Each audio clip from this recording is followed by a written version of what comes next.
ډېر تکړه زلمی شاعر را سره ولاړ دی. هغه له دعوت ورکوم چې نظم راته ووایي، خو ما ته هم یو دوه شعرونه رایاد شو. ډېر په حیرانۍ اسمان ته وګورم، زه چې خپل ښایسته جانان ته وګورم، خدایه مسافر لالی به څنګه وي، خدایه مسافر لالی به څنګه وي، سر کړمه بهر باران ته وګورم. ډېر تکړه زلمی شاعر انور زیب را سره ولاړ دی. ده له دعوت ورکوم چې دی راته خپل نظم ووایي. انور زیب د نظم نه مخکې یو څو شعرونه دي چې ارمان به وکړي د زړه سره خو لږ صبر وکړه، ارمان به وکړي د زړه سره خو لږ صبر وکړه، کله چې ستون شم ستا له دره خو لږ صبر وکړه. او لا خو وړی د الفت له زوره نه خبر، لا خو وړی د الفت له زوره نه خبر، ستوري به شمارې تر سهره خو لږ صبر وکړه. پیرنګه لا خو پښتانه د ځانه نه دي وزګار، پیرنګه لا خو پښتانه د ځانه نه دي وزګار، خوب به دې ورک شي له خطره خو لږ صبر وکړه. ډېر ښه. او شپې پرې د هجر لا په ویښه سبا شوي نه دي، شپې پرې د هجر لا په ویښه سبا شوي نه دي، هغه به وجاړي انواره خو لږ صبر وکړه. ډېر ښه. دا یو نظم دی.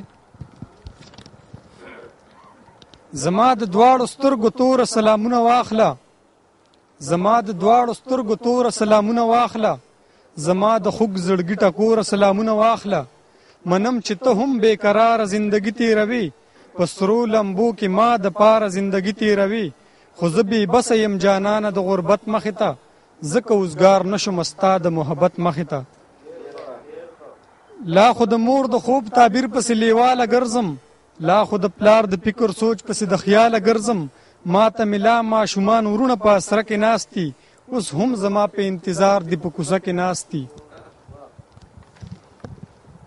اختر دی بیا نوې جامې نوې سپلی غواړي، اختر دی بیا نوې جامې نوې سپلی غواړي، بیا د همزولو سره ډېر څه د سیالۍ غواړي. لا مې بنګړي د وړې خور په لاسو کړي نه دي، لا مې نکریزي او رانجه ورته راوړي نه دي، لا خوشحالي مې د درشل په طرف نه دستونه، لا خو آرام نه مومم لا خو یمه بې سکونه.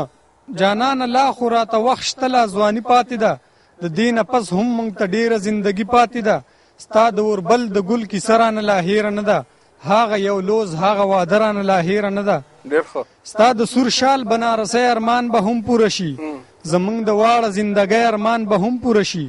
دوا کوه اوس مې منزل راته یو ګام پاتې دی، لا خو دا ستا د غېږې ژوند راته مدام پاتې دی. واه ډېر ښه ډېر ښه. زه به راټول شمه زخمونه به مې بیا وګنډم، دغه ټوټې ټوټې خیالونه به مې بیا وګنډم. ما نه خفه مه شي زه ستا د خوب تعبیر جوړوم، تا له د مینې د وفا نه ډک تصویر جوړوم.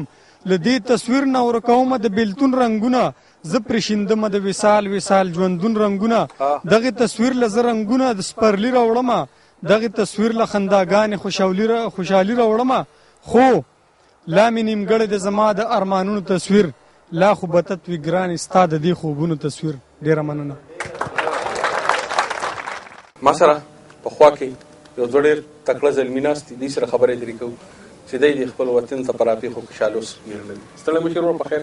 ته په خیر راغلې. ستړی مشر ټول مېلمنو په خیر راغلی. ساله والي خیر خیرات دی. تاسو زما جهانګیر خان نوم دی. د کوم ځای؟ زه د کوهستان خیل یم په